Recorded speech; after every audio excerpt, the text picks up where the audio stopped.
Year 10 and 11, welcome to the second part of your revision for exposure, and this time we will be focusing solely on Wilfred Owen's language. Hopefully you will have seen the first part of this video, which was structure. Now we're going to move into the language devices he uses and the effect they have. If we begin with stanza 1 into stanza 2, we can see that one of the main devices used, and this is used actually throughout the poem, is personification.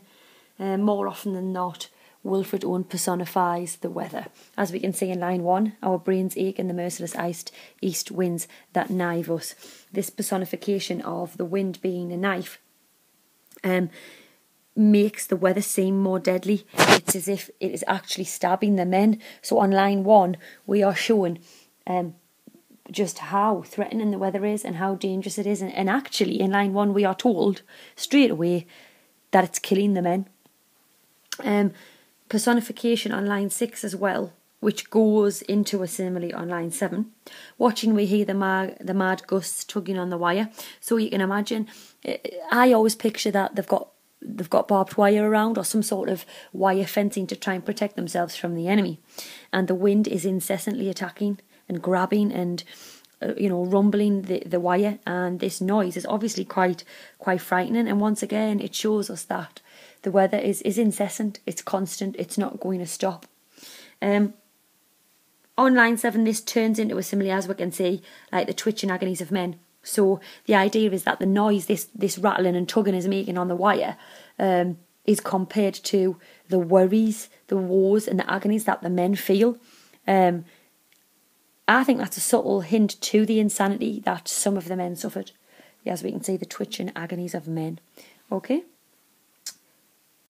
Also, another language device Wilfred Owen uses, which cleverly and uncomfortably draws the reader in, is the inclusive pronoun. As you can see in green there, you've got our, you've got us, you've got we. This inclusive pronoun of the our, the us and the we makes the reader become one of the soldiers. It's almost as if we are there, we are part of this army, and that is, again, another reason, along with the half rhyme that I've mentioned in part 1 of this analysis, why we feel uncomfortable, because it's almost as if we are sitting there suffering with the men. And just some extra detail there, if we look at the adjective silent and the abstract noun silence, again, it creates this awful atmosphere that it's so quiet because, again, as he says, nothing's happening.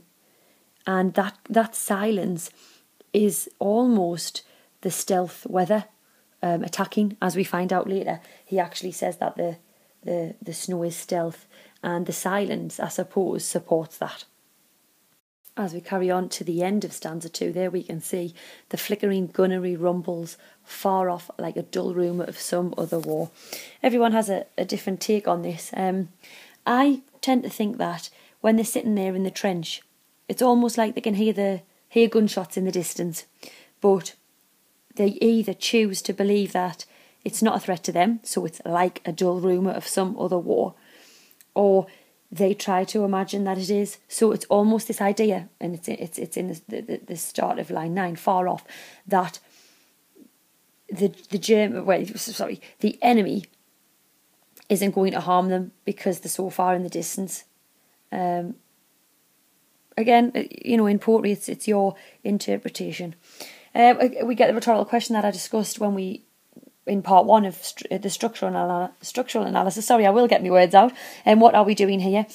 Again, it's that shocking question of that they don't understand. They don't understand why they are there. And again, the inclusive pronoun we brings us in, and we start to think, oh my God, well, what am I doing here? Apart from dying, what is it that I'm going to achieve? Which, let's be frank, it isn't much. Yes, on the grand scheme of things, it is, winning the war. But on a personal level, I suppose the soldiers question their role. Into stanza 3, the poignant misery of dawn begins to grow. Piece of personification. Here, the personification shows us that the days are getting longer. These men are so bored sitting around that it seems like the days are lasting longer and longer and longer. Hence the personification of grow. Which I suppose only adds to the agony of waiting to die. We only know war lasts, rain soaks, and clouds sag stormy. They're starting to, lose knowledge of particular things, and that actually all they've understood is that this war's going to carry on and the rain's going to keep coming. And then into line 13, it begins as a metaphor and ends as personification, dawn massing. Again, that's a reiteration of line 11, that the day is getting longer and longer and it's getting on top of each other. They've probably lost track of what day it is. Anyway, this goes into personification. In the east, her melancholy army attacks. Possibly human nature. Is it human nature that's being personified here as a woman that is attacking? And again, look at attacks once more. So it's happened again in ranks, on shivering ranks. So the repetition of the word ranks shows us that it's incessant, almost like an army. You know, when a soldier falls, they are quickly replaced. So it's over and over again. And I suppose the worrying thing here about Mother Nature is that you cannot stop it. And we're into stanza 4 here. Notice that the silence is broken here by the sound of bullets. So the enemy, I suppose, are attacking here. But notice the interesting thing here is that the bullets are less deadly than the air. So as you know, as I said, as the poem progresses, the men come to accept that it actually is the weather that is killing them. As we carry on to line 17, we can see that the air is black. As we know, in many when we're analysing things in English, black has connotations of death. So again, it's the acceptance that they know the air and the weather and Mother Nature is killing them, hence the use of the colour black. With sidelong flowing flakes that flock, pause and renew. The alliteration there in flowing flakes that flock shows once again that the snow is constant. It's, you know, one on top of the other, one on top of the other, one on top of the other. The men can't get away from it, and ultimately, as we know from the title, it is this cold weather that exposes them and kills them. Line 19 is scary as well when you think about what it means. We watch them wandering up and down.